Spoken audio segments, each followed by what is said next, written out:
Los eSports ya no son un fenómeno aislado, son una industria global que mueve a audiencias millonarias. Y en ese mapa internacional hay un nombre que destaca con acento malagueño, los Giants.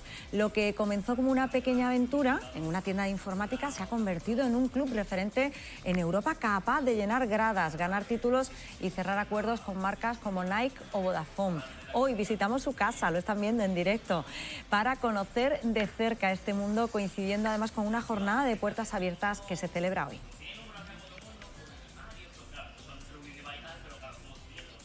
Buenos días, es jueves, es 18 de diciembre, arrancamos Málaga aquí ahora con esa imagen en directo que acaban de ver de la casa de los Giants, a la que hoy nos vamos a acercar de la mano de Rocío Carrascal y que es la portada de una jornada en la que también vamos a hablar de economía. Lo vamos a hacer a nivel local porque la entrevista de hoy es con Carlos Conde, concejal de Economía, que nos contará los detalles del presupuesto municipal. Unas cuentas municipales que se aprobaron el lunes en un pleno extraordinario y que coinciden hoy con la aprobación del presupuesto también de la Junta de Andalucía, que hoy será noticia.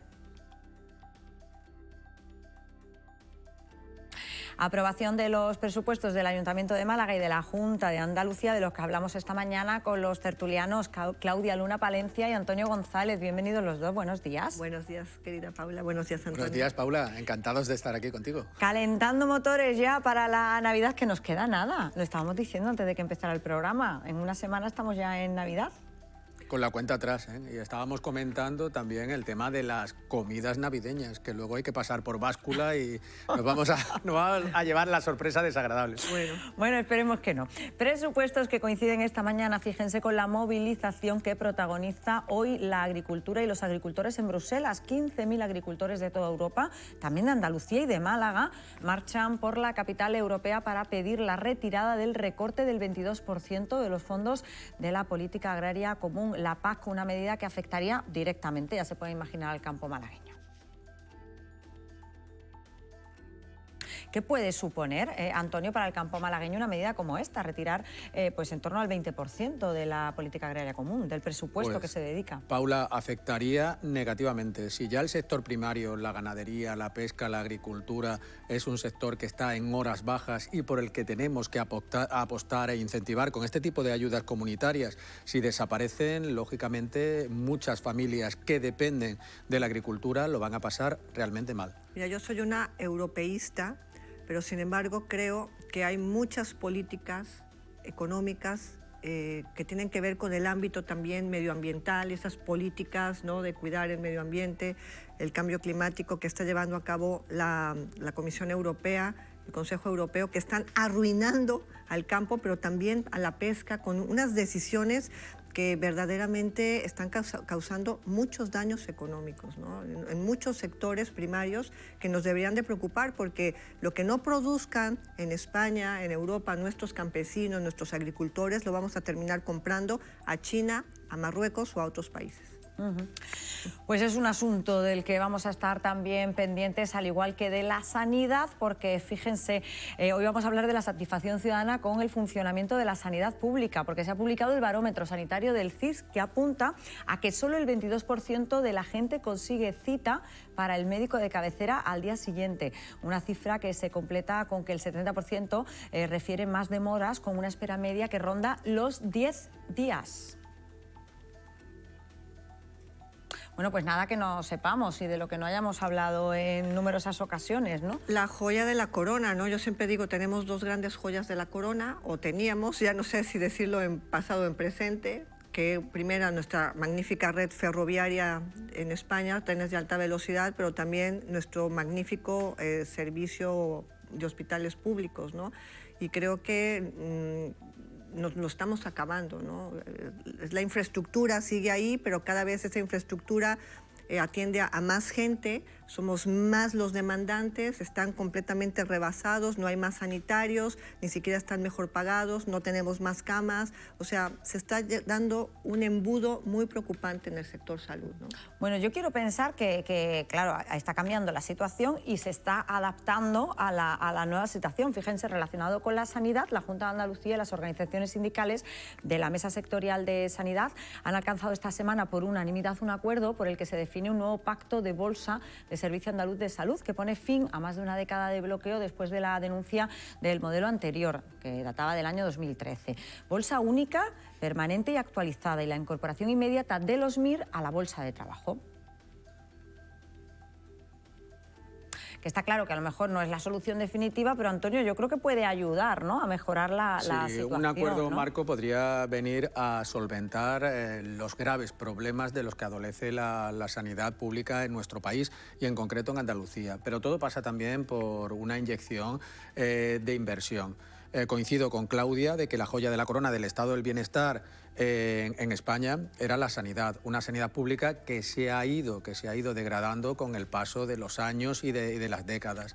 Entonces, esa encuesta viene a reflejar el malestar general de la población hacia un servicio de salud pública que no es el adecuado. Y yo quería poner también el foco en que los profesionales sanitarios están realmente quemados porque hace falta una inyección de recursos humanos y que se dote del instrumental y del material necesario para que puedan desempeñar sus funciones. No es lo mismo atender, que el hospital clínico atienda a 80.000 personas a 300.000.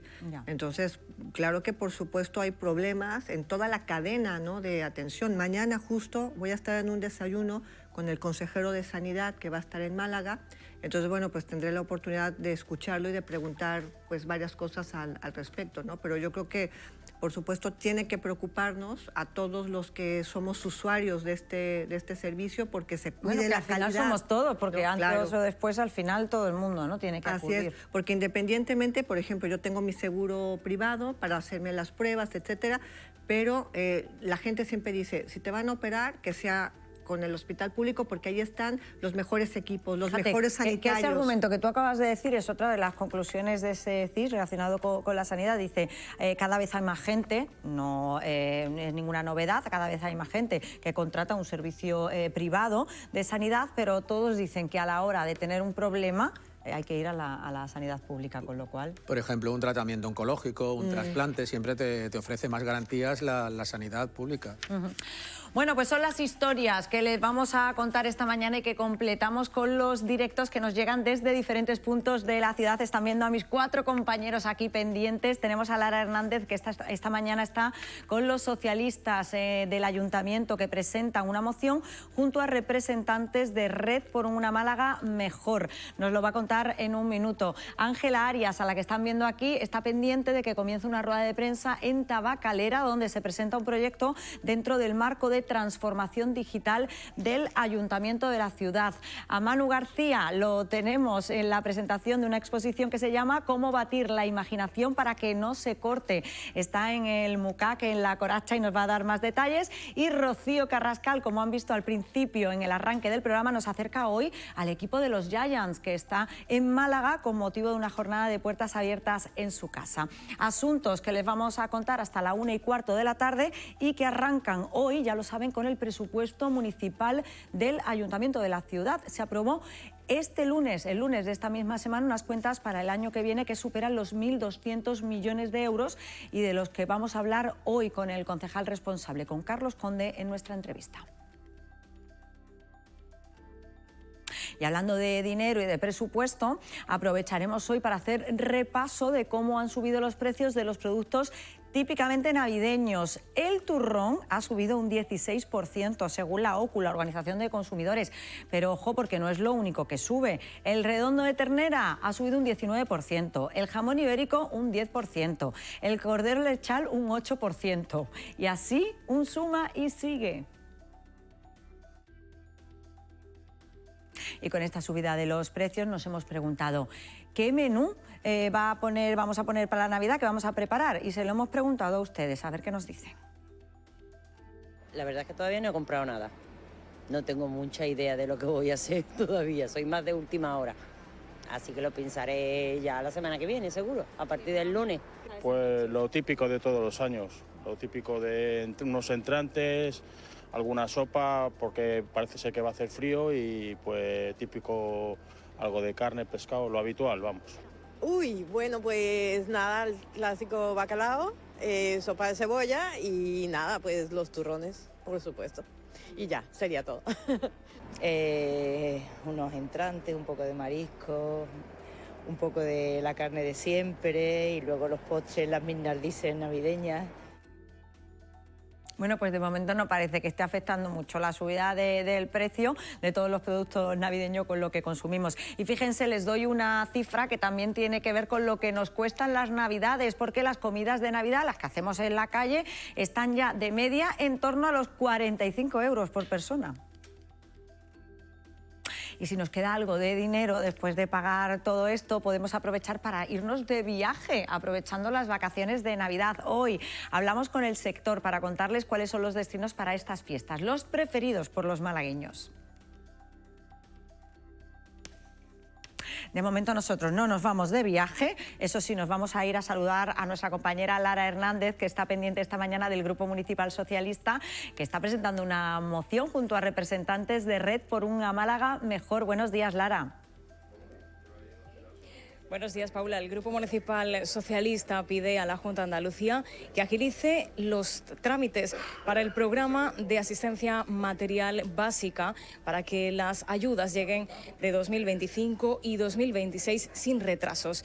Son las conocidas como tarjetas monedero, un asunto que van a llevar al próximo pleno que se celebra el lunes, día 22. A su juicio son unas ayudas fundamentales para las familias, especialmente para aquellas que tienen a su cargo menores, porque dependen de este programa en muchos casos para cubrir necesidades básicas como puede ser la alimentación. Además, la iniciativa también plantea que se puedan gestionar estas ayudas directamente desde el ayuntamiento a través de los servicios sociales comunitarios. En este sentido, destacan que se puede aprovechar la experiencia de entidades, de redes de reparto de alimentos como esta a la que nos encontramos, el Banco de Alimentos de Lagunillas, ya que funcionan y colaboran con programas similares para poder reforzar y hacer más eficaz la llegada de este tipo de ayudas. En definitiva, con esta moción el PSOE lo que quiere, dice, es que buscar rapidez, cercanía y eficacia para que ninguna familia vulnerable, dicen, se quede atrás.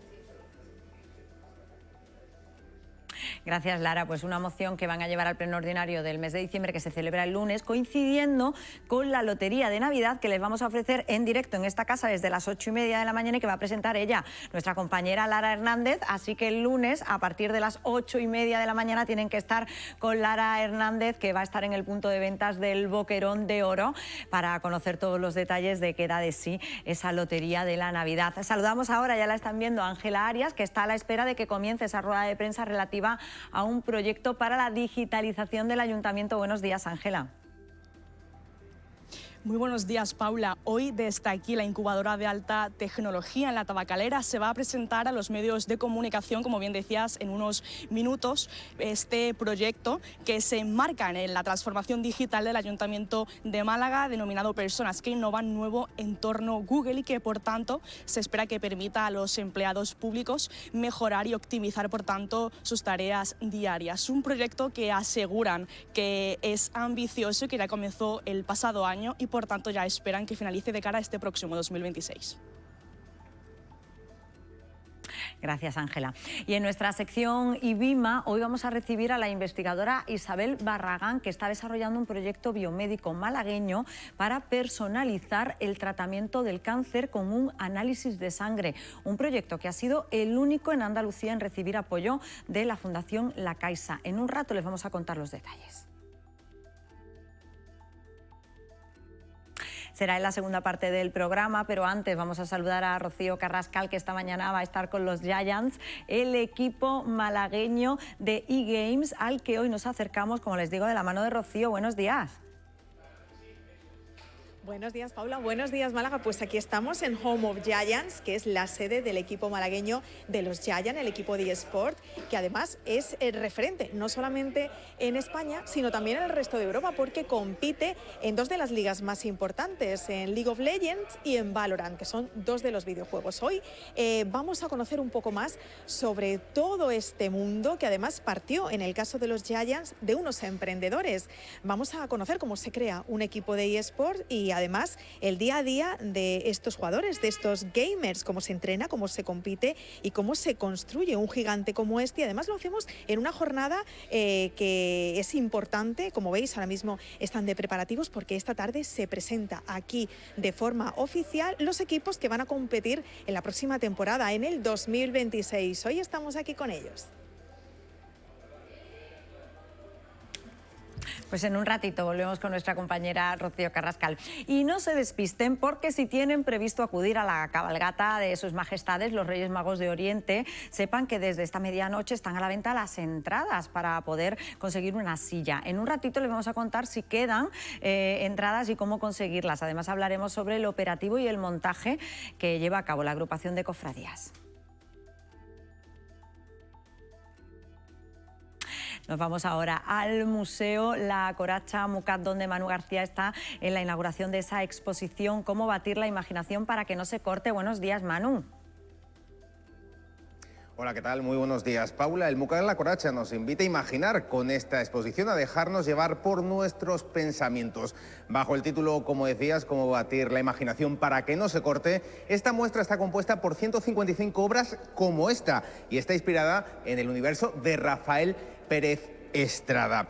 Además, cuenta con la participación de otros 19 artistas malagueños. La muestra presenta, coincidiendo con el 25 aniversario del fallecimiento del autor, y propone un recorrido por un universo creativo situado entre la literatura y las artes visuales, en diálogo con distintas disciplinas y generaciones.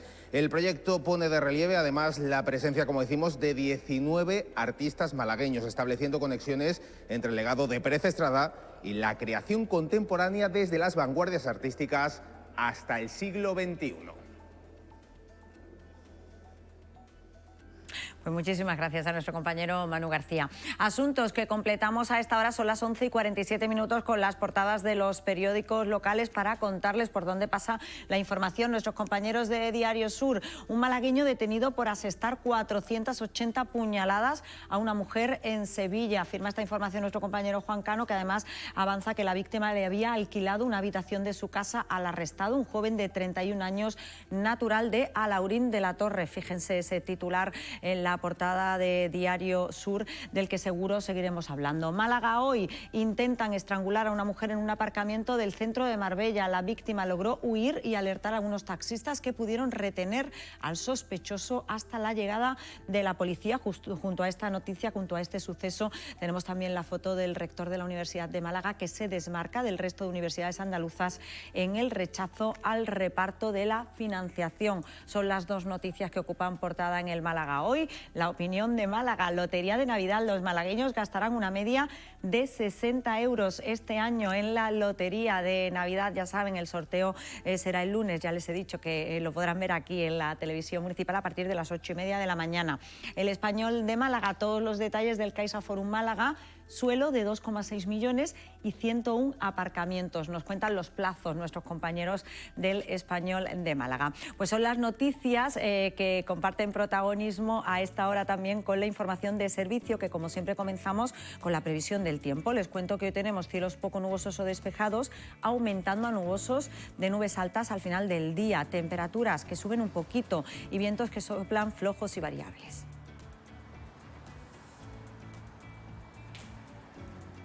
Previsión del tiempo que completamos a esta hora con la circulación por las carreteras de la capital, y para ello saludamos a Esther Sánchez, que está en el Centro Municipal de Control de Tráfico. Esther, buenos días.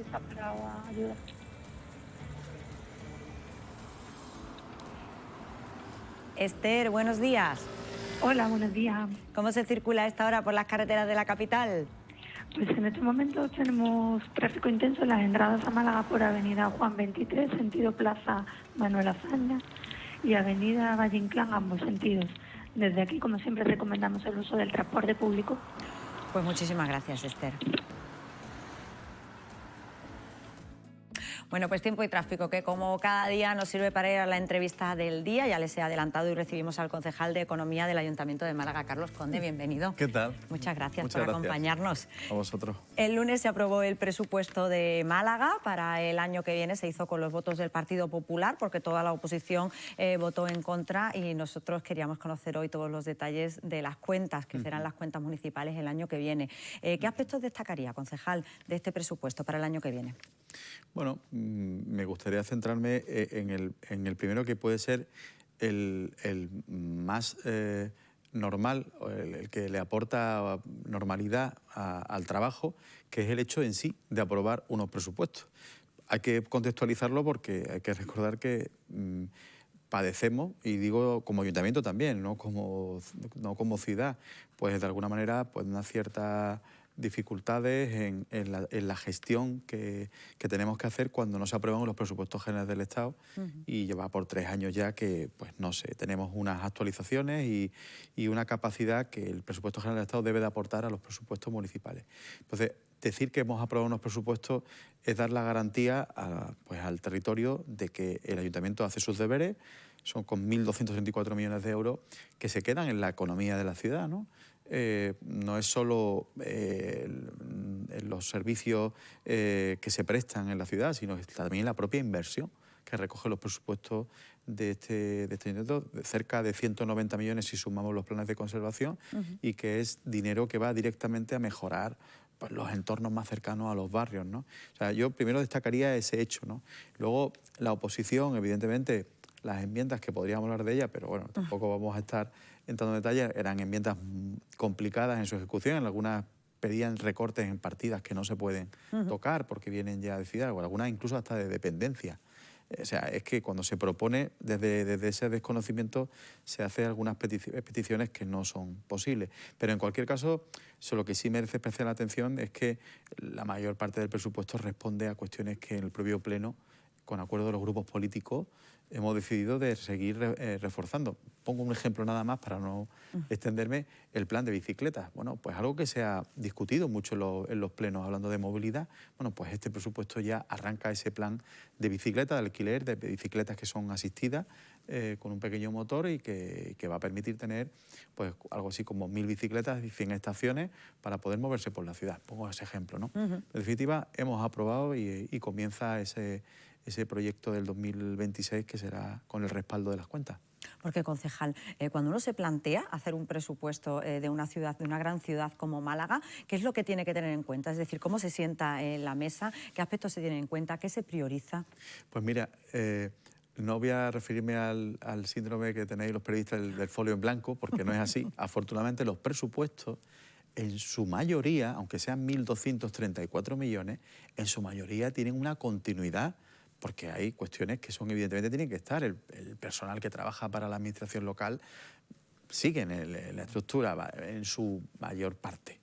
Ahora, luego hay una parte que puede estar en un 20%, 30%, que de alguna manera por las inversiones y tal, que ya hay que priorizar. Hay un programa de gobierno que también tenemos que impulsar, pero también puede haber incluso obligaciones que vienen de ejercicios anteriores y que tenemos que prever las segundas anualidades. Por ejemplo, el Parque Benítez, que se está desarrollando ahora mismo, con partidas de años anteriores, pues tiene que tener también su reflejo en el presupuesto del 2026 para que esas obras no se paren, ¿no? Y que podamos inaugurarlo de aquí a poco, junto con otros parques que queremos poner en marcha, como el de Francapra o el Parque Repsol, que también vamos a licitarlo, ¿no?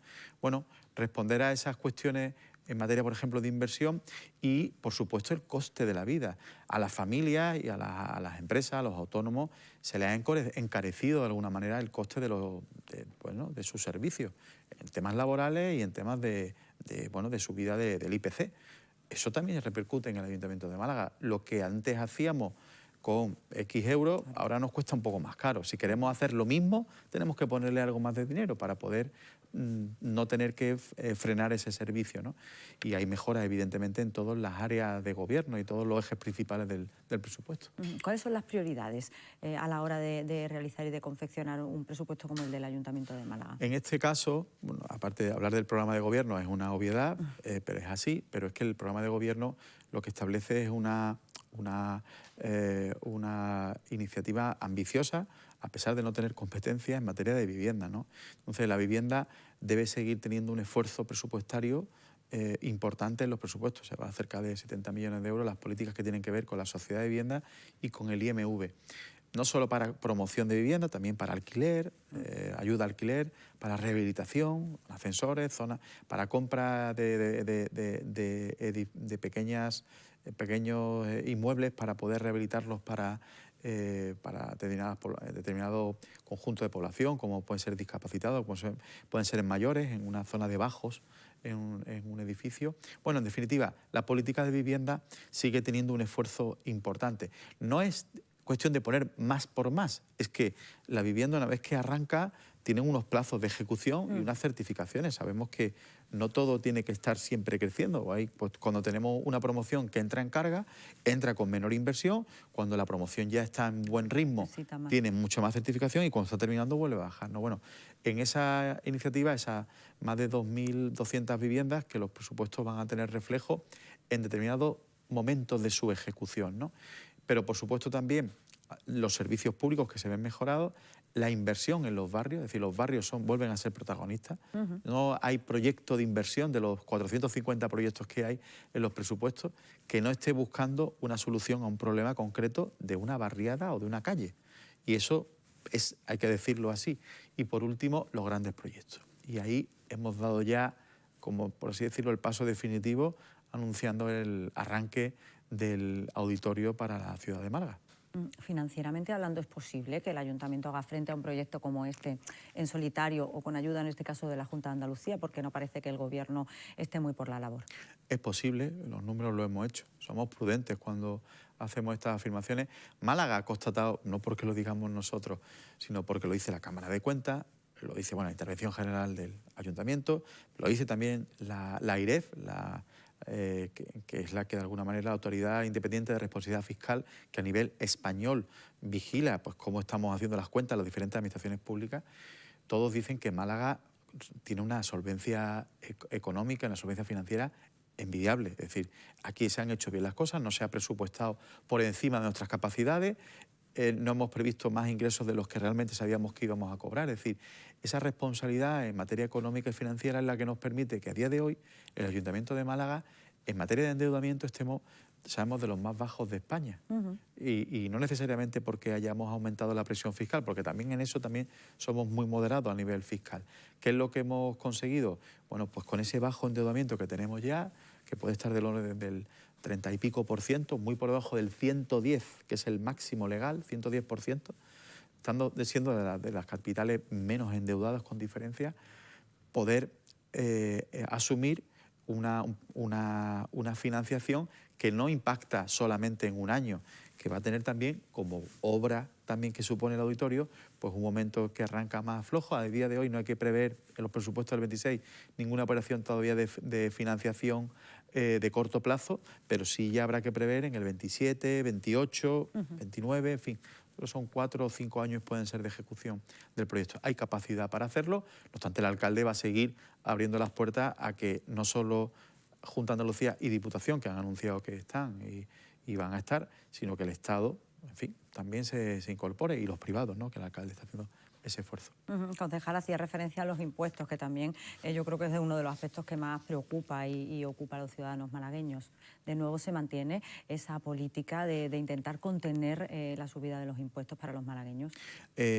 Málaga desde hace 20 años tiene congelado sus principales figuras tributarias.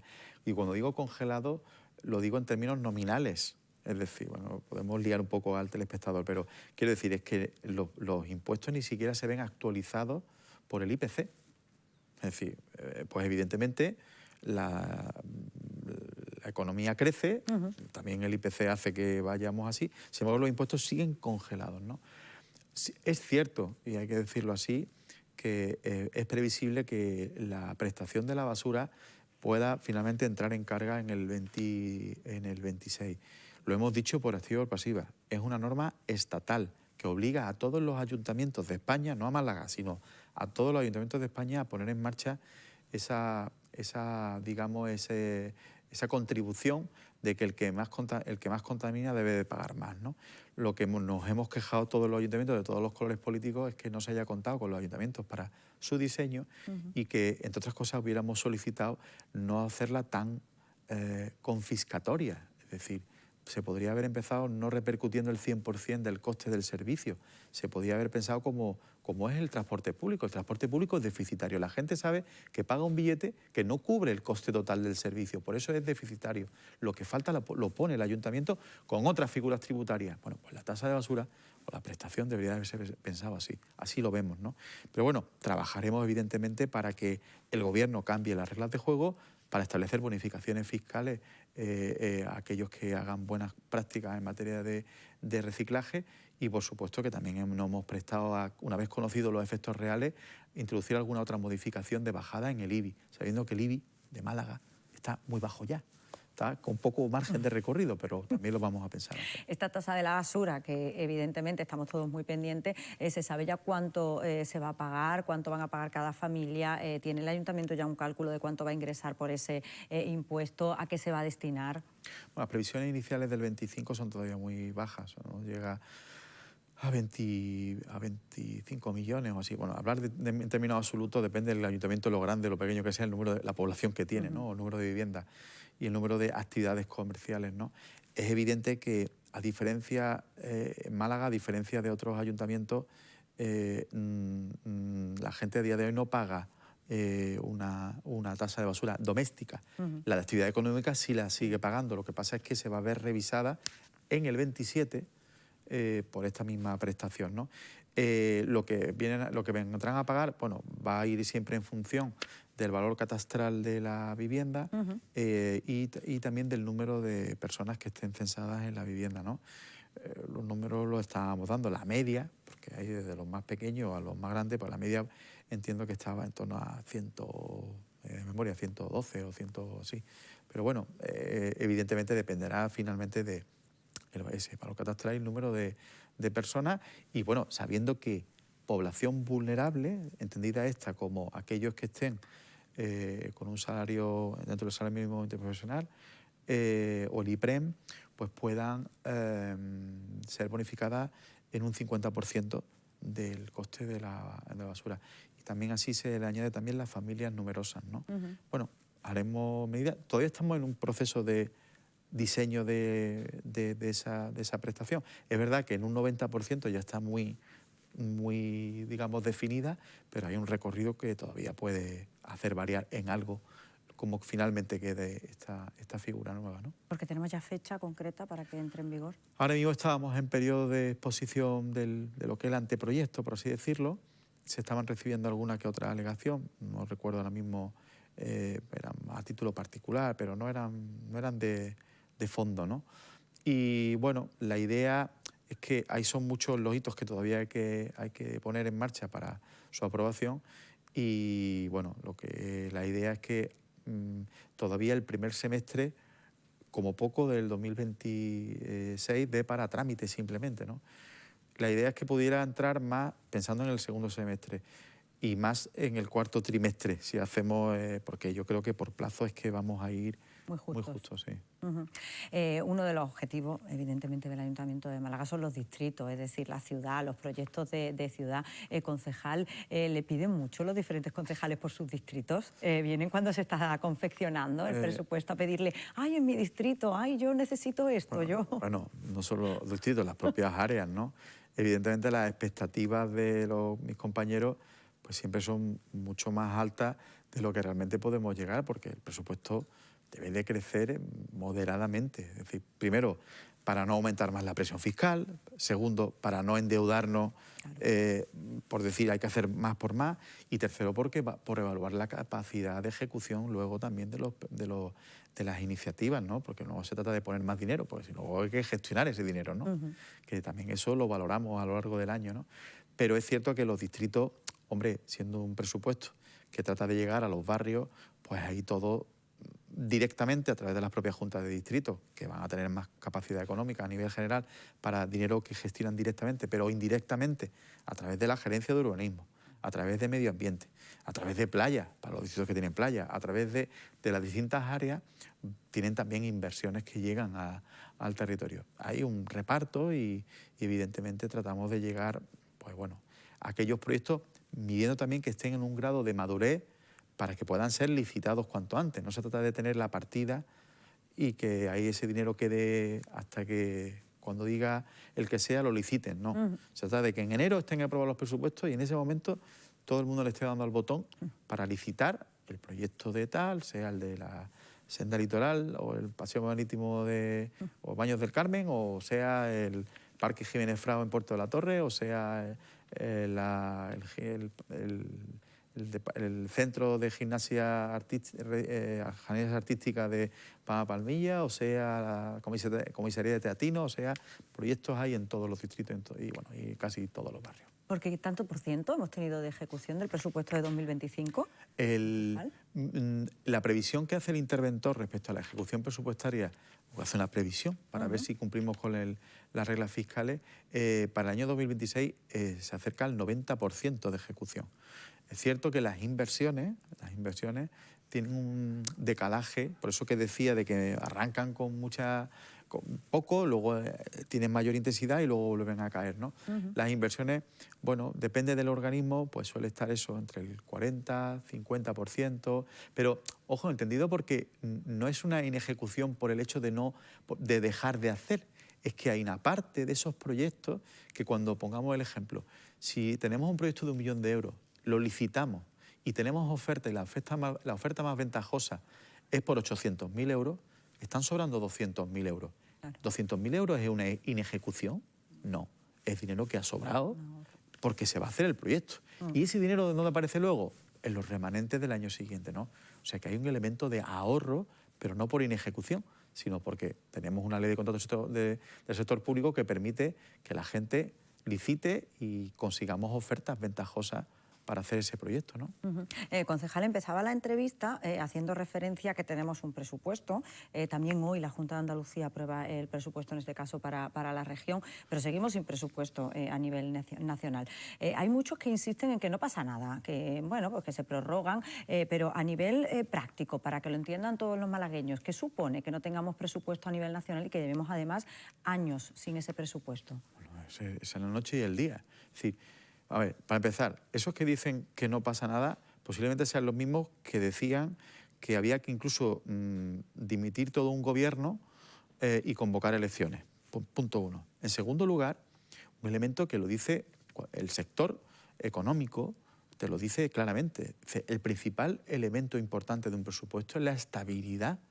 Da estabilidad, da seguridad jurídica, da tranquilidad para que la economía... Afortunadamente, la economía en un país no funciona porque los presupuestos se aprueben solamente, sino por el hecho de que la economía asociada pues, a la estabilidad y la economía de las empresas, de autónomos, de toda la actividad económica, se ve respaldada porque hay un presupuesto aprobado.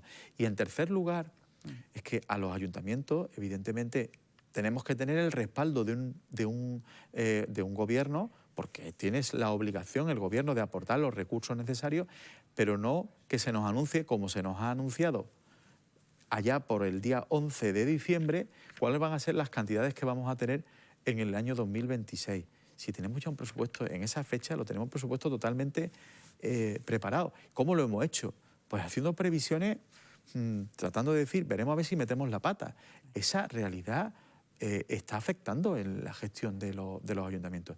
Y por último, si no hay presupuesto, no hay inversión. O sea, el gasto corriente se prorroga. Evidentemente se van a seguir pagando las pensiones. Evidentemente se van a seguir pagando ciertos servicios públicos, porque hay un presupuesto prorrogado. Pero hay elementos tan importantes como las inversiones, bueno, o las mejoras que tienen que haber en ciertos servicios, que no se ven respaldadas porque no hay un presupuesto. Esa es la más... el talón de Aquiles de un gobierno es no tener aprobados unos presupuestos, porque es que bloquea a la propia administración, ¿no? Claro. Es una anomalía que tendría que haberse resuelto, porque ya vamos por el tercer presupuesto y seguimos con ese... Bueno, a pesar de todo, a pesar de las circunstancias, creo que ha sido la frase que ha empleado el presidente, que creo que no está bien asentada. No es a pesar de las circunstancias, es que hay una realidad ahí que está afectando de forma importante a la economía y al buen desarrollo de un país, ¿no? Cuanto más, pues un municipio que también es economía que directamente va a los barrios, que va directamente al sector más cercano son proveedores, normalmente locales, provinciales, los que acuden a las licitaciones que hacemos en el Ayuntamiento de Málaga con ese presupuesto que aprobamos. Darle continuidad y darle seguridad, pues aporta economía a todo el sistema, ¿no? Y garantías también. Concejal de Economía, muchísimas gracias por habernos acompañado esta mañana, Carlos Conde. Nosotros nos vamos a ir a la casa de los Giants, porque saben que estamos pendientes de esa jornada de puertas abiertas y allí está nuestra compañera Rocío Carrascal para contarnos todos los detalles. Hola de nuevo, Rocío. Hola de nuevo, Paula. Pues aquí estamos, en la casa de los Giants, Home of Giants. Además, como bien dices, con todo organizándose para el evento que va a tener lugar esta tarde de presentación de esos equipos que van a competir a lo largo de 2026. Y estamos aquí con el CEO precisamente de Giants, con José Ramón Díaz. Muy buenos días. Muy buenos días. ¿Nerviosillos por lo de esta tarde? Bueno, sí, trabajando mucho y preparando el evento porque, como has dicho, para nosotros es un momento muy importante, ¿no? Un momento importante en un equipo, además, que es referente en España. Oye, podemos decir también en Europa. Absolutamente. Somos uno de los equipos más importantes en Europa a día de hoy. Competimos en las mayores competiciones a nivel, no solo Europa, EMEA. Y bueno, sí, mucha historia en España y empezando a crearla en Europa. Empezando además, porque vosotros empezasteis, ¿quién os lo diría, no? Hace unos años cuando vosotros teníais, tú y Virginia Calvo, teníais esa tienda de informática y de repente, ¡buf! Aquí tenemos la casa de los Giants por todo lo alto, con merchandising, con empresas paralelas y con un equipo top total. Esa evolución, ¿cómo se hace?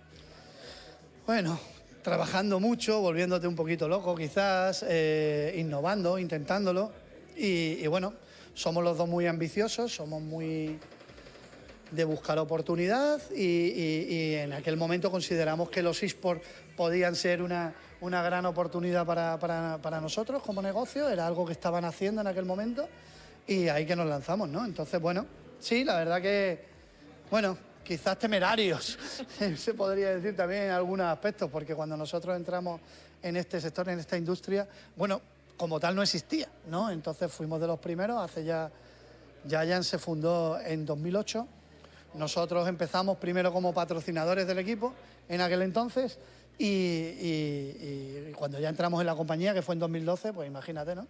13 años han pasado ya y bueno, sí, creando, trabajando, conociendo mucha gente nueva, cosas diferentes y disfrutando mucho también por el camino. Es importante hablar aquí de las dos competiciones las que vosotros, bueno, pues sois top, que es League of Legends y Valorant. ¿Cómo se eligen esos juegos? Porque hay que decir que los jugadores de un tipo de juego no se cambian. O sea, esto es como un deporte cualquiera. El que es profesional en baloncesto no es profesional en el fútbol. Correcto, no. Exactamente, lo has definido muy bien y es así. Sí, bueno, nosotros tenemos nuestro proceso, lógicamente, de selección. Nosotros contamos con una estructura deportiva o muy similar a la de un equipo deportivo, donde hay un director deportivo, que es quien se encarga de hacer ese scouting y ese, ¿no? Con ojeadores, ¿no? ¿Cómo se llamaría en el deporte? Para encontrar talentos que puedan sumarse a nuestros equipos, detectar los mayores talentos, como he comentado, y bueno, y sí, son totalmente diferentes. En estos juegos cada uno tiene unas habilidades diferentes, porque son juegos además totalmente diferentes y como bien han mencionado, uno no puede competir en otro. Bueno, podría pasar, pero que no es algo que suceda. Vamos a continuar el recorrido por esas instalaciones, además que son visualmente súper atractivas, donde esta tarde, bueno, pues se van a reunir aquí los fans, porque además los eSports tienen fans como los que podría tener cualquier otro tipo de deporte. Sí, sí, bueno, incluso más que muchos. Nosotros, para que tú te hagas una idea, Giants tiene a día de hoy más de 15 millones de seguidores acumulados en todos nuestros canales, en nuestras redes sociales. Y bueno, sí, aquí en el Home of Giants no nos fallan, nuestros fans de Málaga siempre acuden a la llamada y cuando hay partido, cuando hacemos eventos, esto se llena de gente, ahí puedes ver un tambor, tocan el tambor, es suyo, lo que pasa es que nosotros se lo guardamos, bueno, aquí se monta un espectáculo como en cualquier otro evento deportivo, vamos. Tenéis distintas sedes, está esta de Málaga, pero también tenéis sede en Berlín y en Londres, si no me equivoco, porque además allí también es donde entrenan, porque allí es donde tienen lugar las competiciones europeas. Sí, en Berlín. En Berlín nosotros tenemos lo que nosotros llamamos nuestro centro de alto rendimiento, ¿no? Son las oficinas donde se encuentran nuestros dos equipos de alto nivel de League of Legends y Valorant. Y la realidad es que ellos entrenan y compiten allí en el estudio que el publisher Riot Games tiene allí para estas competiciones. Y sí, bueno, esto sucede allí y somos a día de hoy internacionales, globales. No estamos solo en España, que es donde nació Giants, sino que estamos, como bien has dicho, en Alemania y en Londres. Hoy están aquí los jugadores, no es frecuente, pero vamos a aprovechar para colarnos en esas salas de entrenamiento donde ellos juegan y bueno, pues incluso para poder hablar con alguno de ellos, de estos jugadores de primer nivel. Hola, muy buenos días. Antonio, ¿qué tal? ¿Qué tal? Bien, aquí estamos. Antonio es uno de ellos. Antonio, veníamos aquí porque te queríamos preguntar sobre todo, bueno, ¿cómo es la vida de un jugador profesional? ¿Cuál es tu día a día? A ver, pues sí que la verdad es que es muy sacrificado porque hay muchas personas que intentan pues llegar a poder dedicarse a ello y tienes que dedicarle muchas horas a practicar un montón de cosas, a estar pendiente de los cambios que hay en el juego. Entonces, realmente es algo que te tiene que gustar mucho porque tienes que dedicarle muchas horas. En tu caso, ¿cuál es o sea, el equipo en el que tú participas? ¿Es de League of Legends o de Valorant? De League of Legends. ¿Cómo se soporta ese estrés que después tenéis cuando participáis en competiciones? A ver, cada uno yo creo que lo lleva de forma diferente. Yo, en mi caso, por ejemplo, yo qué sé, llevo más de 10 años jugando y dedicándome a ello. Y al principio, o sea, va también con la edad. Maduras, lleva las situaciones diferentes, tienen más o menos estrés. Cada uno lo gestiona diferente y aprende de ello y va mejorando poco a poco. Pero a día de hoy yo me lo tomo como, bueno, como si fuera un trabajo y obviamente tengo mucho de estrés y tal, pero lo llevo bien. Entrenamiento diario, ¿no? Sí, bueno, va por temporadas. Ahora, por ejemplo, estamos en off-season, que no estamos aún a tope, pero cuando ya sí que viene temporada, sí que quizá 1 o 2 días de descanso a semana o uno tenemos, pero luego sí, luego todos los días hay que estar practicando. Poco a poco los eSports han pasado de ser algo minoritario a ser algo cada vez pues, más popular. ¿Cómo es eso de competir en estadios, con público, con gente animando? Bueno, está muy guay. De hecho, hay gente que le afecta más, o para bien o para mal, el jugar con gente, porque normalmente, por ejemplo, en un partido regular lo hacemos desde aquí las oficinas, o incluso algunos equipos desde cada casa. Y luego sí que hay eventos donde se juega en presencial, con un público y tal, y hay gente que le afecta más o menos. Pero bueno, a mí personalmente me encanta cuando vas a un estadio o lo que sea, o a un sitio donde hay gente y te apoyan, o hay gente que apoya al otro equipo. Está muy guay esa sensación. Eres muy joven. La vida laboral de un jugador profesional, ¿hasta qué edad llega más o menos? A ver, tengo 26 años, no soy tan joven. Eres joven, eres joven. Bueno, vale. Y bueno, a ver, normalmente a ver, depende del juego y depende también de lo que hagas. Por ejemplo, si tenemos un entrenador que tiene 32 años, 33, que vale, pero para jugador normalmente a los 27, 28 ya eres muy mayor.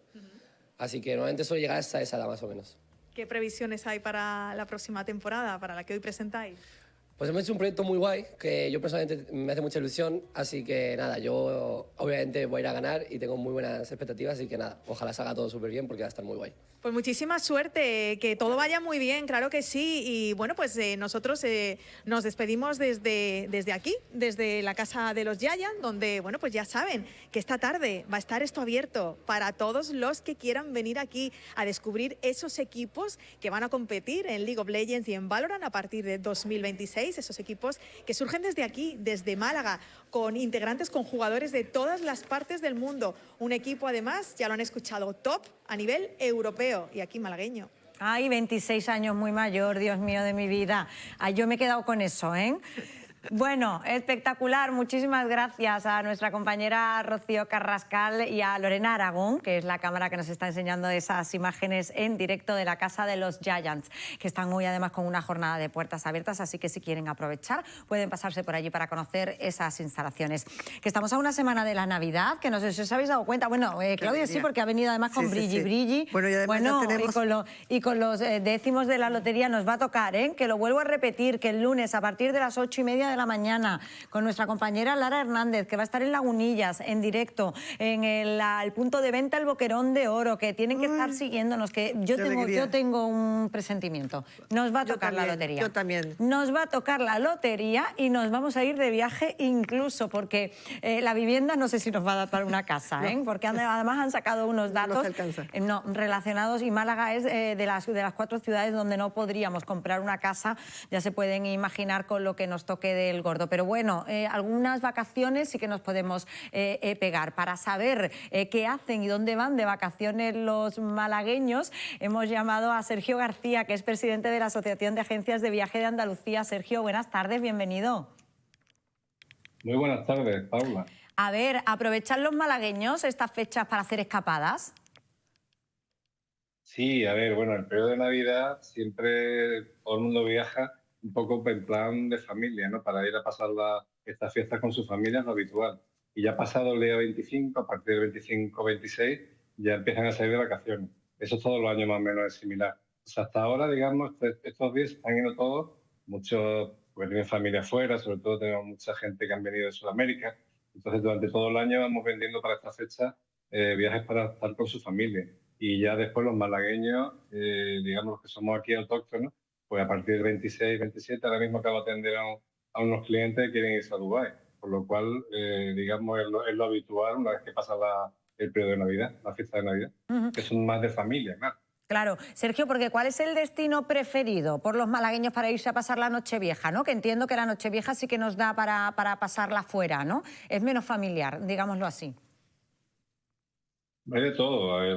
Normalmente nos movemos por Andalucía, la mayoría, más o menos el 50-55% de los malagueños nos movemos por Andalucía, por otras capitales de provincia o otros pueblecitos o ciudades, por España, muchos van a Madrid, Barcelona, el norte de España, Galicia también, algunos Baleares y Canarias, un poco lo de siempre, ¿no? Y el que ya más pudiente y puede, pues pasa fin de año en una capital europea. Es lo habitual normalmente. Incluso algunos se lanzan al Caribe a pasar unos días de playa, que también apetece cuando empieza el frío y la lluvia, como es lo que estamos pasando. En 2025 ha sido un buen año para las agencias de viajes, Sergio. Ha sido muy similar al 24, todo un poco por barrio, como siempre. Entonces, en general, lo que es el emisor, que son las agencias que os vendemos los viajes a vosotros, lo que estamos hablando, oscila entre un 4, al final cerraremos entre un 4 y un 5% de subida, aproximadamente. Y el que se comporta mejor es el receptivo. El receptivo se está llegando a un 10% y con buena expectativa de cara al año 2026. Cosa que el emisor, bueno, calculamos que más o menos va a estar muy parecido la expectativa a este año, al año 25. A ver, Antonio, Claudia, vosotros, ¿dónde os iríais a pasar la Nochevieja? A ver, si pudierais elegir, vamos a no poner límites. Bueno, yo siempre acostumbraba irme con mi hija y con mi hijo a Sierra Nevada, Granada es Sierra Nevada, e incluso nos quedábamos ahí para recibir los reyes, que los reyes bajan esquiando, entonces es una experiencia maravillosa. Y ya sea que te guste o no te guste esquiar, realmente la opción que presenta Sierra Nevada familiar es un plan maravilloso, porque puedes hacer muchísimas actividades, no necesariamente a fuerza que sepas esquiar. Y la verdad es que tengo unos maravillosos recuerdos de estos viajes que he hecho en Sierra Nevada. A lo mejor me voy estos días, otra vez. Bueno, todavía estás a tiempo, Todavía estás a tiempo. Es cierto, Paula, que es una opción, y no la he comentado, bueno, porque es un deporte un poquito más minoritario, lo que es el esquí, y también que te ve posible, como digo yo. O sea, si la Nevada es fin de año, sabes lo que cuesta, no es barato. Bueno, es que Sierra Nevada está ya bastante cara, Sergio? Ese es un tema que también podríamos hablar. Bueno, todo ha subido, pero esquiar se está convirtiendo en un deporte prácticamente de lujo. Sí, pues prácticamente. Y yo le quería preguntar a Sergio, si me lo permites, Paula. Claro. Me sorprende porque los malagueños se siguen abonando a varias escapadas al año, generalmente a capitales europeas. Sigue estando barato Marruecos, ¿no? Porque el aeropuerto Málaga opera con compañías low cost y viajan a diferentes capitales del país vecino, pero también Alemania, Italia, el Reino Unido. ¿Eso sigue siendo así? ¿Siguen confiando en las agencias de viaje? Totalmente. A ver, es un destino que supongo que Paula me lo preguntaría en la próxima pregunta, ¿cuál es el destino estrella? Y desde hace ya como un par de años hemos llegado a un acuerdo con la Oficina de Turismo de Marruecos, la asociación nuestra de agencias de viaje y lo que es la Federación a nivel Andalucía.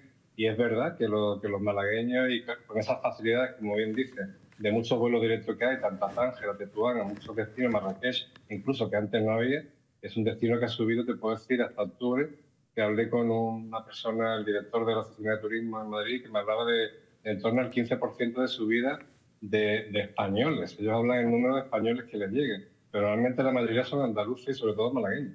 Es cierto, es un destino muy interesante. Marruecos es un país que ha cambiado muchísimo en los últimos años, mucho. De la noche al día prácticamente. Tiene buena infraestructura, tienen AVE, tienen buenos hoteles. La verdad que, y sigue teniendo lo que es la idiosincrasia del país, ¿no? O sea, esa variedad, ese colorido, su gastronomía, en fin, es un cambio importante y lo tenemos muy cerquita. Estoy de acuerdo contigo, totalmente. ¿Y cuál es el destino estrella? Ay, perdona, Sergio, que no habías terminado, sí, perdón. Este año, sí, te lo estaba diciendo, que puede ser el destino estrella, ha sido este año 2025, Marruecos se ha vendido muchísimo. Y sigue siendo de las capitales, como te decía él, las capitales europeas, siguen siendo lo que más se vende, Caribe, cruceros, larga distancia, Estados Unidos, Canadá, en fin, Sudamérica muchísimo también, me imagino América que Roma Central. también, ¿no?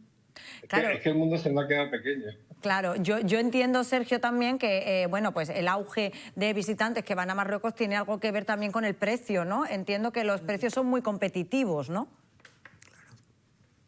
A ver, no tanto, los hoteles no son tan baratos, ha subido mucho el precio de los hoteles. Lo que es muy barato, como bien decía el compañero antes, que las compañías low cost que operan son muy baratos. Hay vuelos de verdad que son ridículos, muy baratos, por lo cual eso te ayuda también a lo que es el viaje.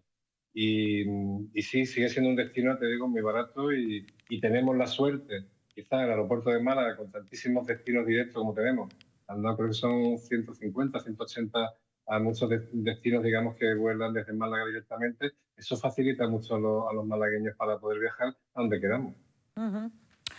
Bueno, ¿y las perspectivas para 2026, Sergio? ¿Qué previsiones tenéis? Pues como decía antes, el receptivo, las expectativas son muy buenas.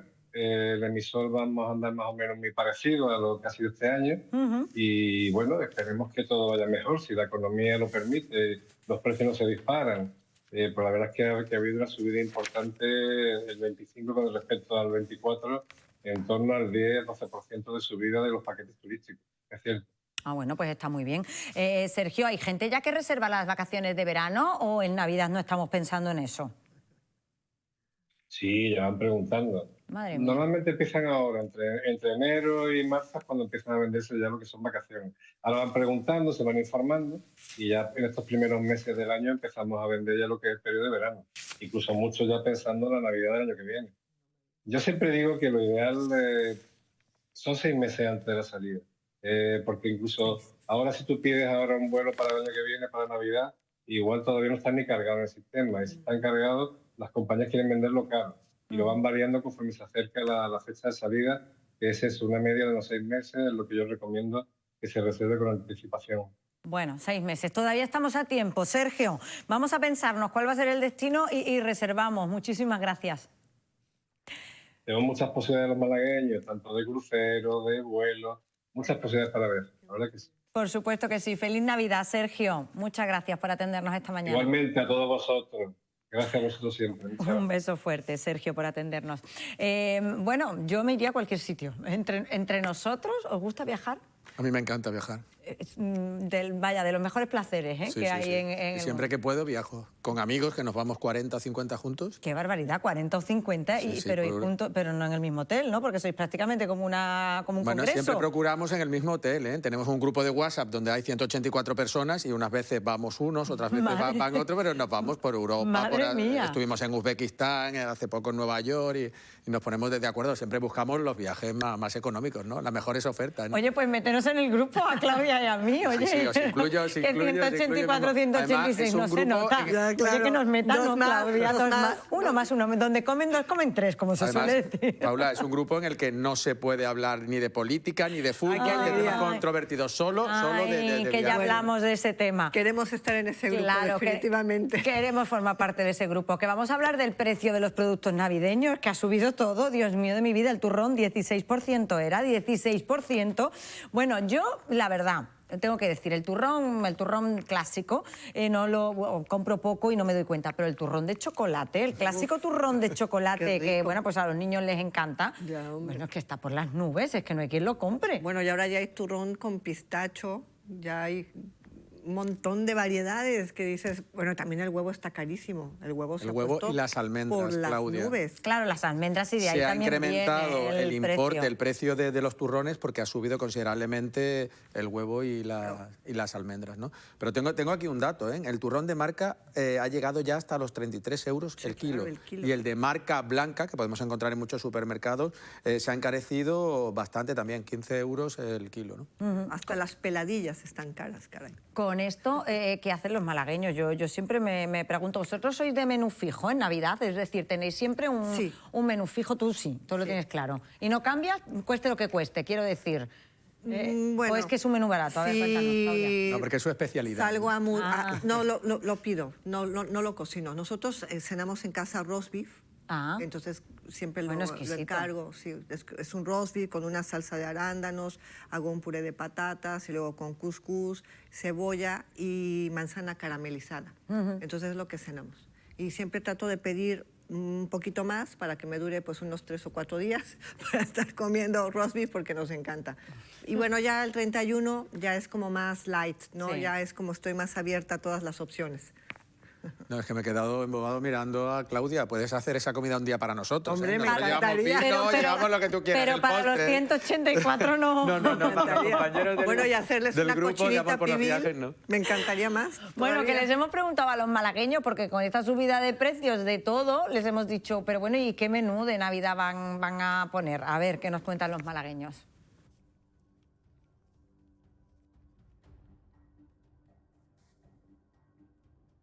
Sí, que vamos a poner ese menú, que sí, que vamos a escucharlo, nada. mira. No tengo mucha idea de lo que voy a hacer todavía, soy más de última hora. Así que lo pensaré ya la semana que viene, seguro, a partir del lunes. Pues lo típico de todos los años, lo típico de unos entrantes, alguna sopa, porque parece ser que va a hacer frío y pues típico algo de carne, pescado, lo habitual, vamos. Uy, bueno, pues nada, el clásico bacalao, sopa de cebolla y nada, pues los turrones, por supuesto. Y ya, sería todo. Unos entrantes, un poco de marisco, un poco de la carne de siempre y luego los postres, las minardises navideñas. Bueno, pues un poquito de todo, pero no veo muchos que hayan dicho, oye, mira, yo ya lo he comprado, lo he congelado. Las organizaciones de consumidores siempre, además, siempre apuntan y siempre nos dicen, oye, que se puede comprar, que se congela y que nos ahorramos un dinerito. Por ejemplo, el redondo de ternera. Pues el redondo de ternera entiendo que la subida de precio ha sido un poco por los días de Navidad, porque en estos últimos días, en estas últimas 2 semanas. Mi mujer hace eso, ¿eh? Compra cochinillo y lo congela y redondo de ternera también, ¿no? Para los días que nos toca a nosotros hacer la comida en casa. Ahí al final supone un ahorro. Entiendo que tu mujer al final habrá hecho el cálculo y dice, oye, pues si me ahorro 16%, me parece también que era el redondo de No, y además como te aconseja, pues ya que quieras que no entras en esa dinámica, hay que comprarlo, porque te puedes quedar luego sin él y además lo que tú comentas, el ahorro, ¿no? Que es considerable. Claro. Tú lo encargas en este caso, pero ¿alguna vez te has planteado, Claudia, decir, oye, lo compro con antelación y lo congelo para ahorrarme algo de dinero? No, realmente no, porque bueno, el roast beef se tiene que comer. Bueno, el roast beef. Sí, claro. Pero, por ejemplo, si para año nuevo, ¿no? Para, bueno, pues si acostumbro a comprar, por ejemplo, gambas, gambones, cosas así, que pueda marisco para congelar y después ya, pues, disfrutarlo en el momento, ¿no? ¿Y algo típico de México? Bueno, sí, cochinita pibil. Porque ¿qué se come en México? Mira, es muy variado porque hay una zona que te pone la cochinita pibil, que hace, por ejemplo, el pollo relleno. Que la cochinita pibil entiendo que es como si fuera un cochinillo. Es un cochinillo que lleva un condimento horneado con salsa de naranja y es una exquisitez. Bueno, ya un día os lo traeré o los invitaré a comer a casa. Se puede comer eso, o bien pollo relleno, también de carne de cerdo, muy rico. Se hace una ensalada tradicional que es de manzana, con piña, con pasas, y lleva una crema, queda muy rica. Y hay otra parte de México que está muy influenciada por Estados Unidos, que te hace directamente el pavo. O sea, que quiere el pavo como se hace en Estados Unidos, ¿no? O sea, el pavo como se hace en Acción de Gracias en Estados Unidos, el pavo al horno. Correcto, sí. Relleno a lo mejor. Relleno, con ese relleno, con todo lo que lleva los purés, las salsas, etcétera, ¿no? Entonces, ¿y en Nochevieja tomáis uvas? No, en Nochevieja nos tomamos las uvas y encima todas las botellas de vino que podamos encontrar en el camino. Sí, nos gusta mucho. Y bueno, el tequila ya no te lo digo, pero bueno. Bueno, que las uvas han subido mucho. Antonio, también. También es que está todo por las nubes, ¿eh? Vamos a tener que hacer dieta, ¿eh? Yo, bueno, que nos va a venir muy bien. Yo digo, vamos a comer ahora y luego hacemos dieta, porque lo hemos hablado también, ¿eh? Sí. Que muchas veces llegamos, después de todas las comidas de Navidad, llegamos a la Navidad que realmente no podemos ya, claro. Es que, Paula, la guinda es el 5 y el 6 con el roscón de Reyes. Ay, qué rico.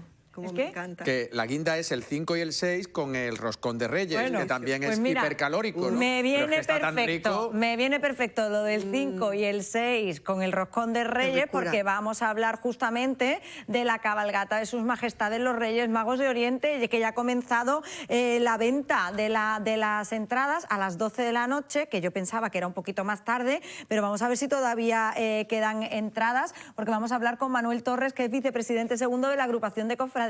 Manuel, buenas tardes. Hola, buenas tardes, Paula, ¿qué tal? A ver, quedan entradas todavía. ¿Podemos comprar una silla para sentarnos y ver la cabalgata? Sí. Vale. Gracias a Dios. Tranquilidad. La oferta es amplia y se puede todavía acceder a la plataforma y puede adquirir sillas. Es verdad que ya de la primera, creo que la primera y segunda fila ya es complicado, pero de la tercera y cuarta fila, a lo largo tanto del parque como de la Plaza La Marina y la Alameda principal, pueden adquirir todavía, creo que hay unas 2.000, 3.000 sillas todavía disponibles. Ah, bueno, o sea que todavía vamos a tiempo, porque ¿cuántas sillas? Al final, Manuel, ¿cuántas sillas se ponen a la venta? Son unas 16.600. Es verdad que hay una parte que son unas 2.000 y pico que el ayuntamiento la gestiona, o sea, se la cedemos al ayuntamiento para los distintos colectivos, y después hay otro espacio específico para colectivos de movilidad reducida. Y después tenemos las 14.000 y pico que ya prácticamente 2/3 se han vendido en estas 12 horas que llevamos, 12 horas y media. Y bueno, quedan unas 2.500, 3.000 aproximadamente. Manuel, yo no sé si te acuerdas de años anteriores. ¿Se están vendiendo más rápido o más o menos como todos los años? Similar. Lo que es las primeras horas es verdad que hay una avalancha desde las 12 de la noche que se abrió la plataforma, se puso en cola, es verdad que se iban poniendo en cola, pero era en 3 o 4 minutos se iban entrando para poder hacer la compra. Pero hemos hecho una comparativa de los años anteriores y vamos más o menos a la misma vez o los mismos datos que años anteriores. No hay ni más ni menos. Al mismo ritmo, más o menos, que años anteriores. Manuel, los precios de venta de las sillas, a ver, para hacernos una idea. Pues mira, la primera fila está a 16 euros, la segunda fila a 14 euros, la tercera fila a 12 euros y la última a 9 euros. Bueno, que son precios, ¿eh? Que nos podemos ir a ver la cabalgata que nos da. Sí, son asequibles. Este año llevábamos 2 años sin actualizarlo y este año, bueno, se ha actualizado a 1 euro por fila.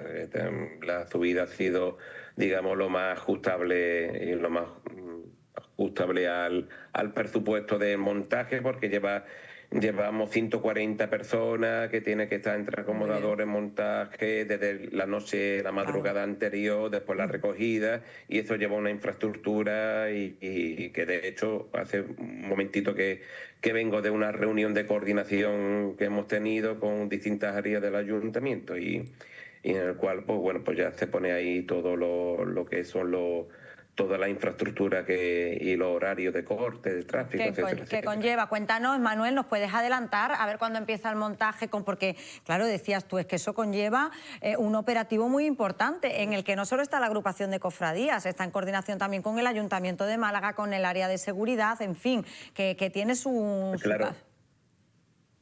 Sí, sí, no tiene su enjundia y tiene sus preparativos.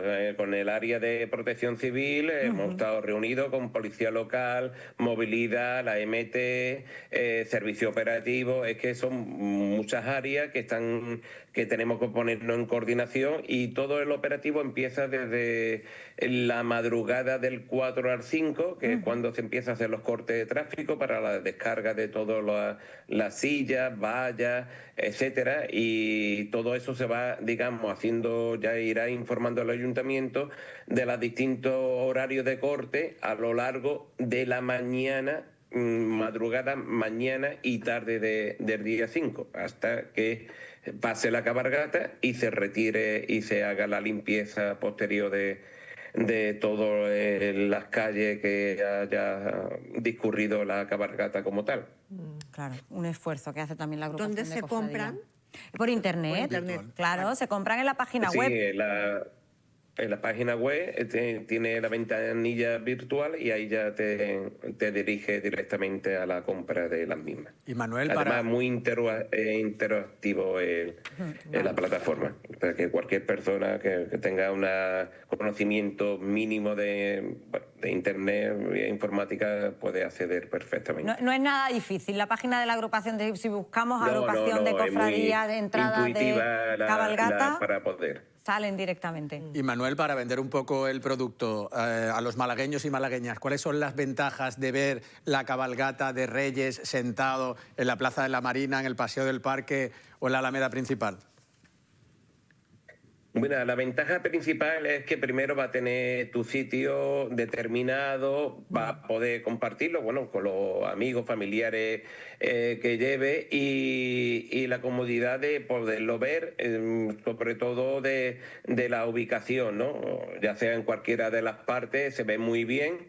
Se puede disfrutar porque te va a llegar los caramelos también perfectamente, y sobre todo por eso, porque puedes ya saber tu sitio a priori cuál va a ser, y con la comodidad de estar sentado, pues bueno, el tiempo de paso de la duración de la cabalgata normalmente es una hora y pico, que desde que empieza hasta que pasa la última carroza y los servicios que lleva detrás, pues pasa eso. Y la verdad es que es una comodidad y no tiene que estar, bueno, por lo mejor en un sitio más incómodo a la hora de pero también tienes tu espacio para las personas aquellas que no tienen sillas para poderla disfrutar igualmente también. De pie también se disfruta muy bien.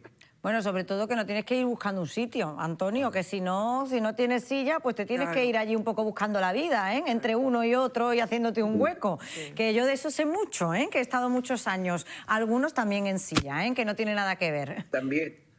También es importante, Paula, también es importante la parte de la seguridad. Sí. Tuvimos, por desgracia, aquel incidente y es verdad que las propias sillas van conformando un pasillo mucho más previsible, para ¿no?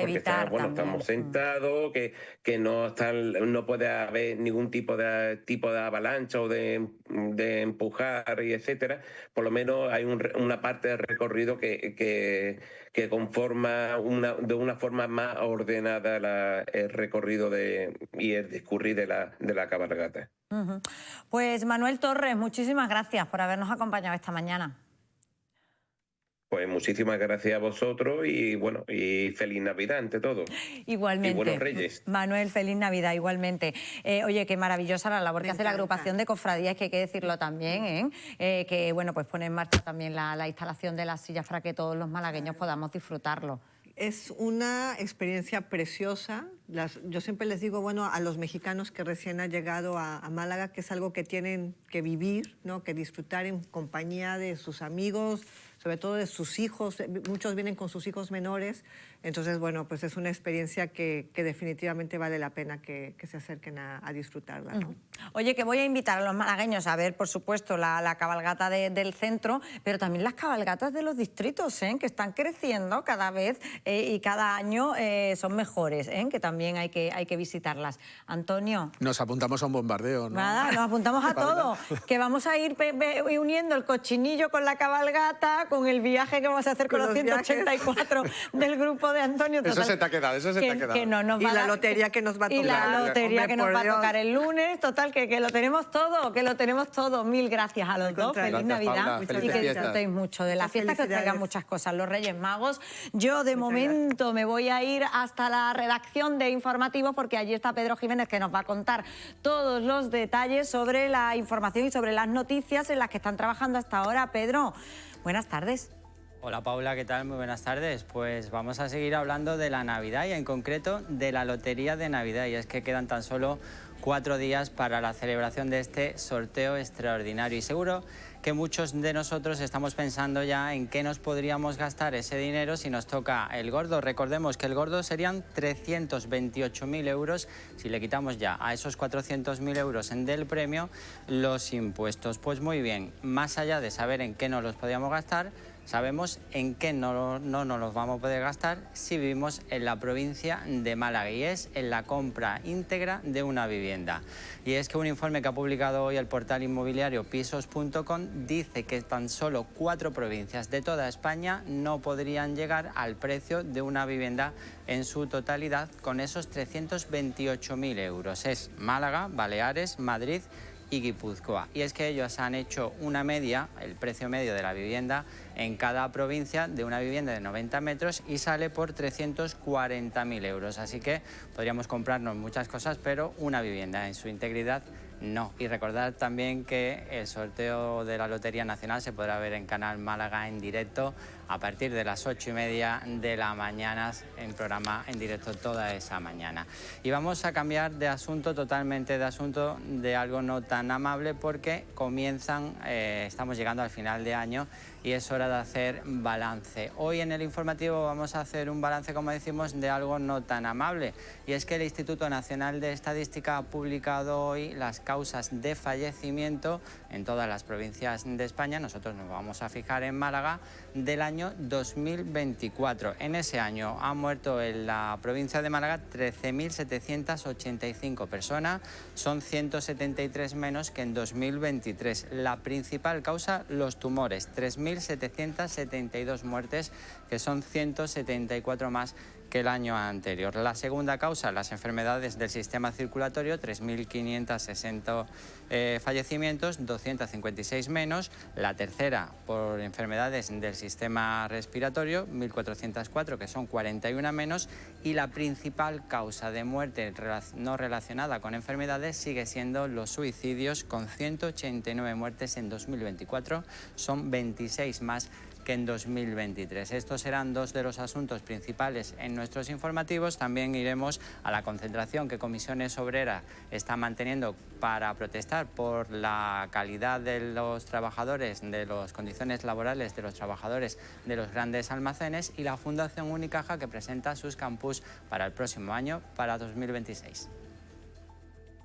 Pues muchísimas gracias, Pedro. Vamos a estar muy pendientes de todos esos asuntos, todas esas noticias que nos van a contar nuestros compañeros de informativos. Ya saben, a las 2 y a las 6 de la tarde, y nuestros compañeros de informativos de la radio en el 97.4 de FM a partir de las 2 de la tarde. Nosotros nos vamos un minuto a Publi, pero seguimos.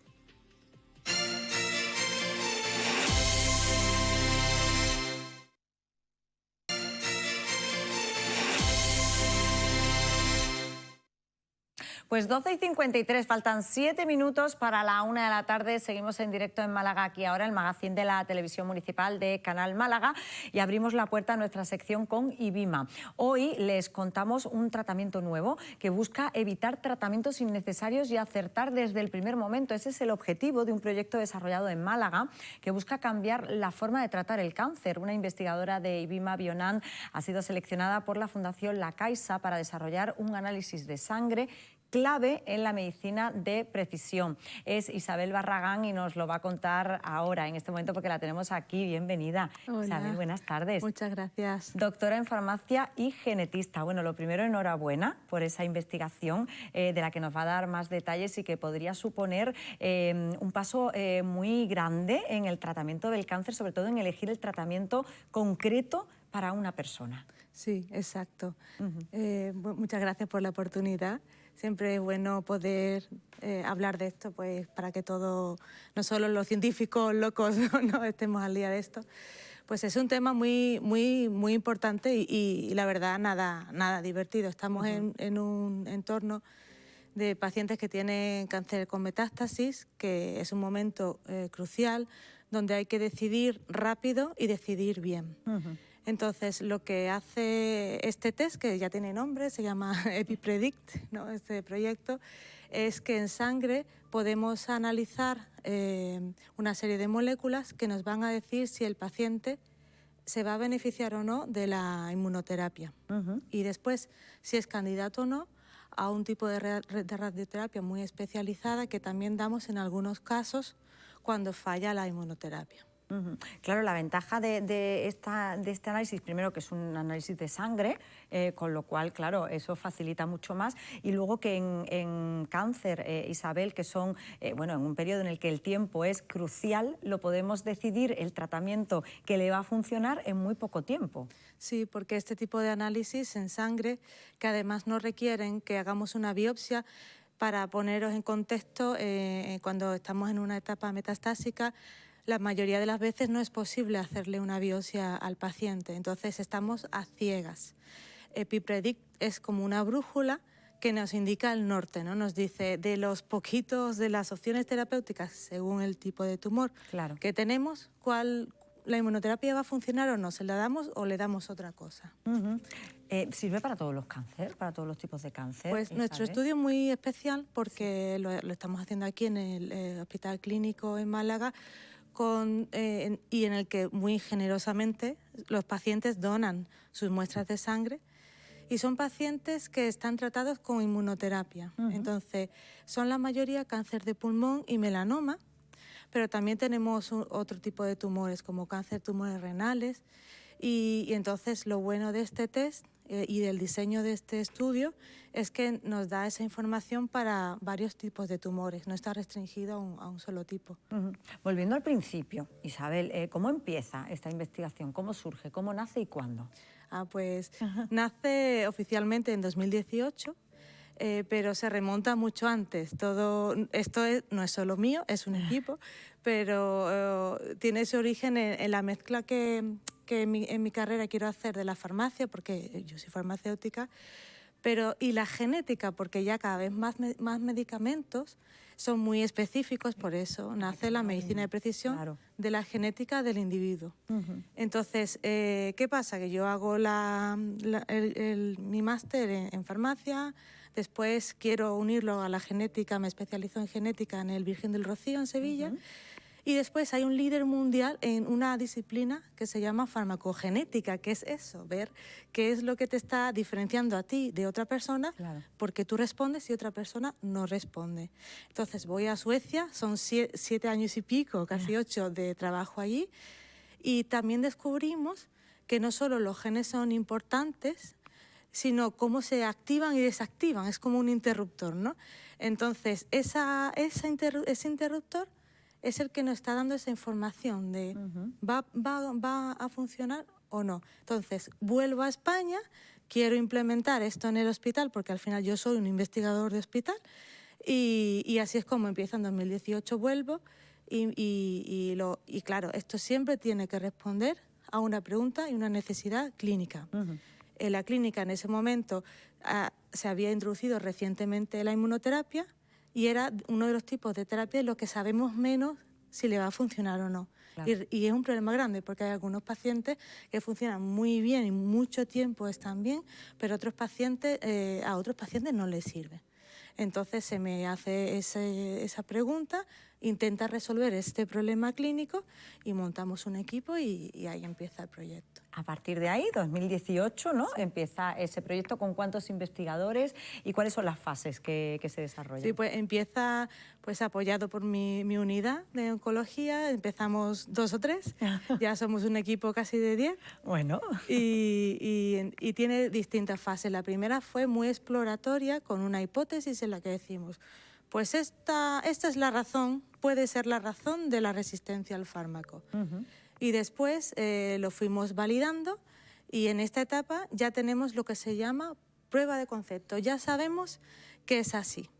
Entonces la siguiente etapa es pues aumentar más la robustez, la fiabilidad del test para que en más pacientes ver que sale lo mismo, ¿no? Entonces así se aumenta la fiabilidad. Y el siguiente paso es pues toda la parte regulatoria. ¿Qué significa esto?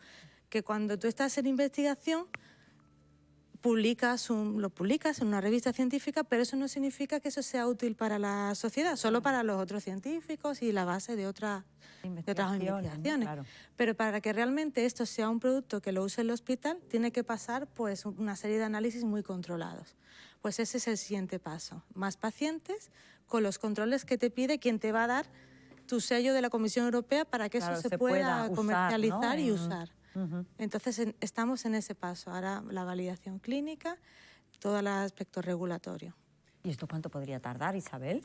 Pues esto va a tardar unos 5 años. Pensamos que hacia final de 2030 tendremos lo que se llama la marca CE. Y después, a partir de ahí, se va bifurcando en distintos ensayos para terapias específicas, porque hay un tipo de test que dices, pues para esta medicina, si este paciente da positivo en este test, la uso. Entonces después se bifurcará en productos como más específicos. Pero para que el oncólogo pueda saber, ¿le va a funcionar o no la inmunoterapia que tenemos a disposición en el hospital? Pues ya lo tendríamos validado a final de 2030. Bueno, de momento hay que esperar, hay que seguir con esas pruebas. ¿Cuántos pacientes han pasado ya por vuestras pruebas y han participado en este estudio? Pues eso es muy bonito porque ha tenido muy buena aceptación, los oncólogos están ahí a pie de cañón, que son la clave. Claro. El oncólogo, la comunicación al paciente y que el paciente generosamente, porque a él no le va a servir seguramente, entienda pero la importancia, al siguiente paciente le va a servir, pues ya hemos hecho esta prueba entre 150 y tenemos ya más de 800 pacientes que han donado sus muestras en los que validarla. Bueno, pues es una cifra muy alta. Sí, y estamos muy agradecidos. Isabel, a seguir trabajando, ¿no? Y a seguir investigando para que esto se convierta en una realidad en 2030. Ojalá ayudemos. ¿Qué papel, ya que aprovechando que te tengo aquí, Isabel, qué papel juega la farmacogenética o la farmagenética en el tratamiento del cáncer a medio plazo? Pues lo que va a hacer es que sea más eficaz, porque si podemos saber exactamente a un paciente determinado si le va a servir o no, vamos a ahorrar en el sistema público de salud y también los privados, claro, porque sabemos si va a servir o no y sobre todo hay efectos secundarios graves. A veces la inmunoterapia, pues mira, es uno de los que no tiene tantos efectos secundarios graves, pero siempre hay que evitarlo. Entonces va a redundar en un tratamiento más personalizado, tú tienes esta brújula y cada familia, cada paciente, cada tipo de tumor, cada tumor es diferente. Entonces es muy, muy importante saber qué características hacen que te vaya a funcionar y poder verlas antes de dar el tratamiento. Bueno, y para esto están investigando. Isabel, lo dicho, muchísimas gracias por habernos acompañado y nada, seguiremos muy pendientes de este estudio. Mil gracias. Muchas gracias a vosotros.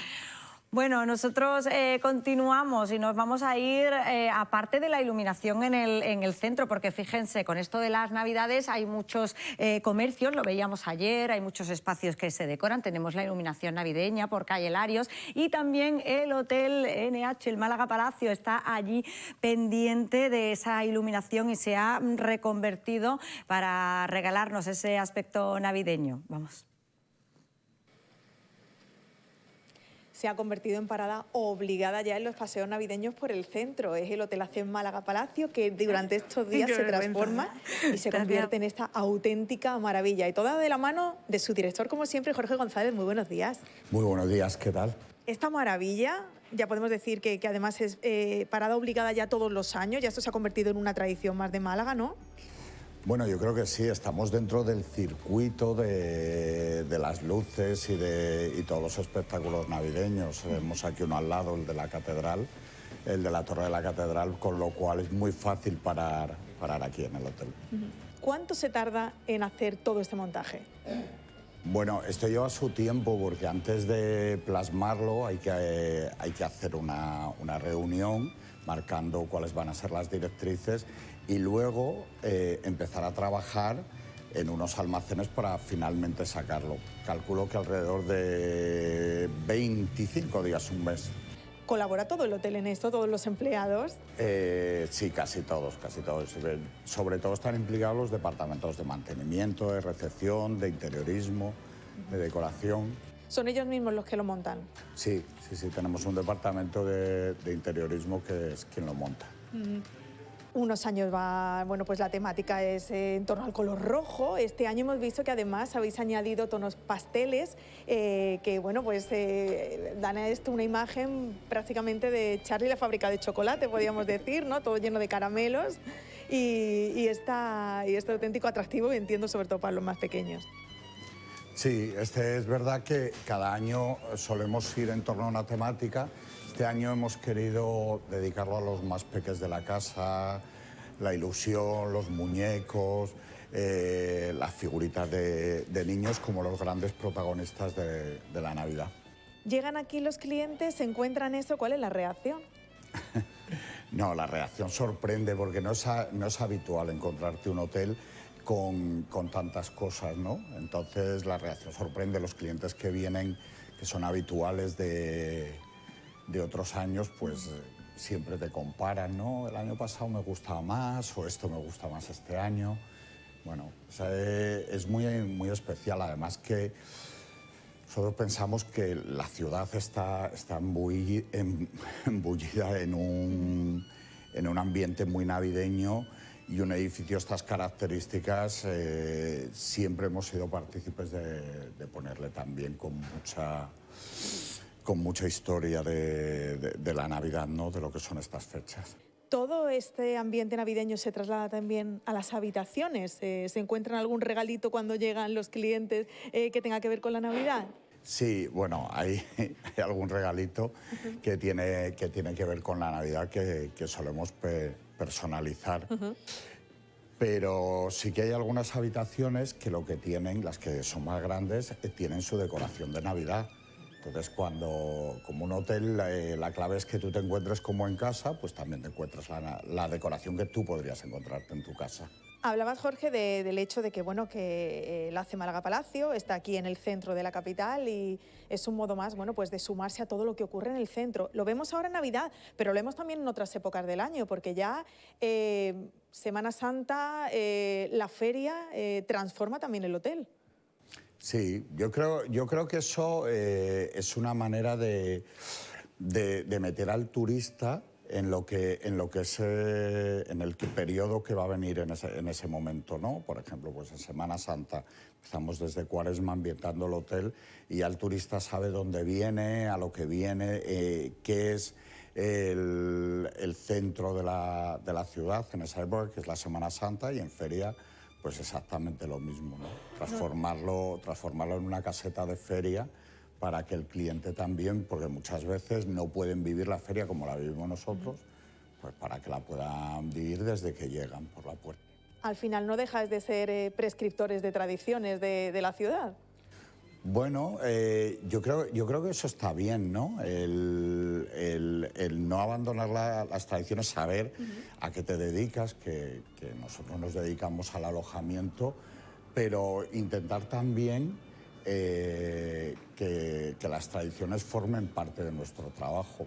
Yo creo que es positivo para la gente que trabajamos aquí y para las personas que nos visitan. Porque al final, precisamente, esas personas que os visitan llegan aquí, es la primera parada muchas veces que se encuentran con la ciudad, está en su hotel y el que puedan acudir aquí a preguntaros, a consultaros y a disfrutar un poco del ambiente de la ciudad dentro del mismo hotel, pues no deja de ser bastante bonito.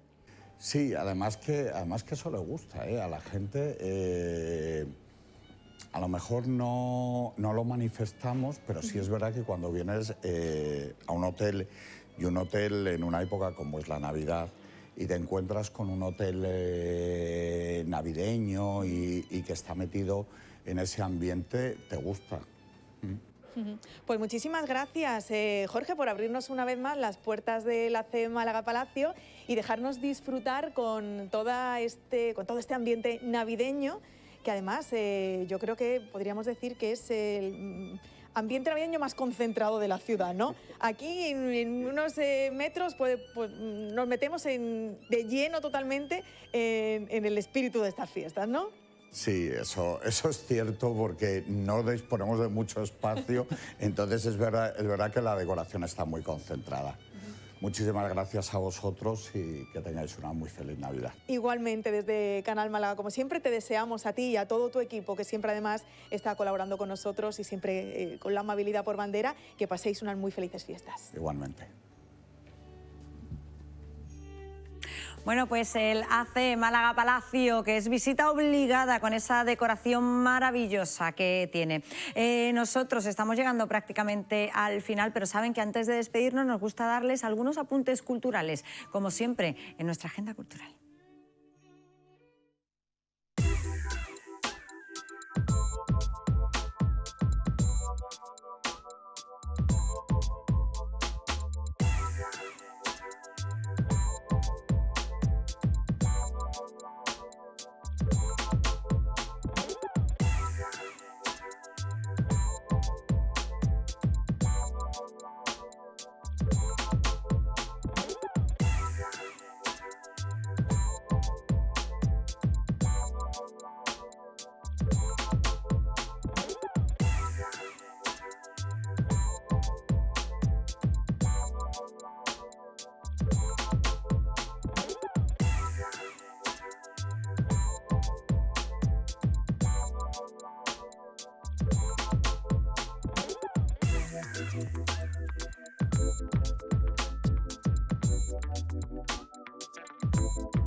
Pues agenda cultural que nos lleva ahora sí al final del programa. Hoy nos despedimos con él, con David Bisbal y con su villancico Navidad sin ti. Lo hacemos porque mañana David Bisbal estará aquí, ofrecerá un concierto en el Palacio de los Deportes José María Martín Carpena. Con él, con David Bisbal, le decimos hasta mañana, cuando volvemos a partir de las 11:30 de la mañana para hacer repaso de todo lo que nos ha dejado esta semana. Gracias y hasta mañana.